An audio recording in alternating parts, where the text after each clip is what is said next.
Mind control, Stoicism, and the art of inner freedom. Life can sometimes surprise us.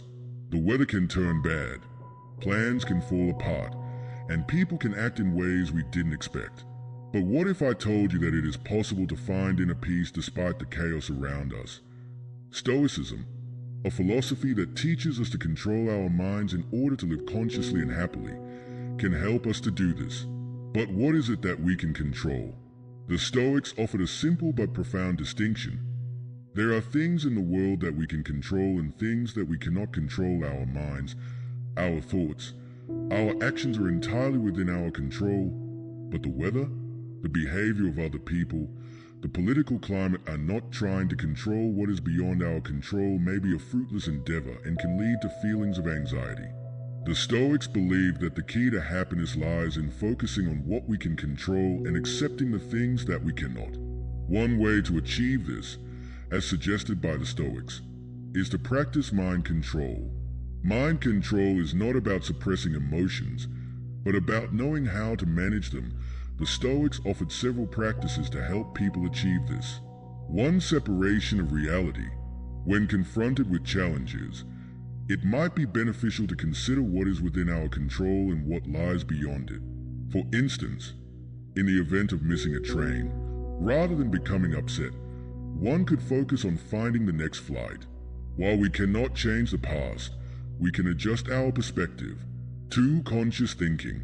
It is possible that our emotions are often the result of interpreting events rather than the events themselves. For example, losing a job may be perceived as a disaster, but it could also be perceived as an opportunity for a new beginning. The Stoics advise that we should always ask ourselves, what facts do I know for sure? How can I interpret them differently? 3. Negative visualization. It is not a case of seeing the glass as half empty, but rather a way of preparing your mind for difficulties. If you are mentally prepared for the unexpected, it won't take you by surprise. If I may, I would like to present some examples from the lives of the Stoics. Epictetus, a notable Stoic, found inner freedom through mind control despite his original status as a slave, as he understood that people don't worry about events. They worry about their views of those events. He also found joy in the ability to choose his reactions, even in challenging circumstances.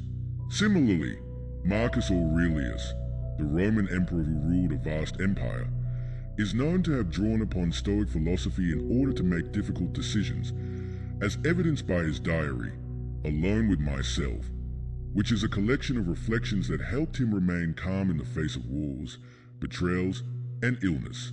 In the modern world, there is much to be gained from a similar approach. The principles of Stoicism continue to resonate in today's world, offering guidance in various situations. At work, when a superior expresses dissatisfaction with your work, it may be helpful to consider areas that could be improved rather than taking offense. In personal relationships, if someone is being discourteous, it may be helpful to remember that while we cannot control others' emotions, we can choose how we respond to them. In the face of everyday challenges, such as traffic congestion, one might consider using the opportunity to engage in reflection or listening to an audiobook. Conclusion: the art of mind control is something that takes practice, but it opens the door to inner freedom. Remember the words of Epictetus. Freedom begins with the ability to say, "This depends on me and this does not." One could perhaps consider starting small by asking oneself questions and reflecting on one's reactions. It is possible that one will then notice how gradually the chaos of the outside world no longer dominates one's inner world. This could be considered the true power of the Stoic.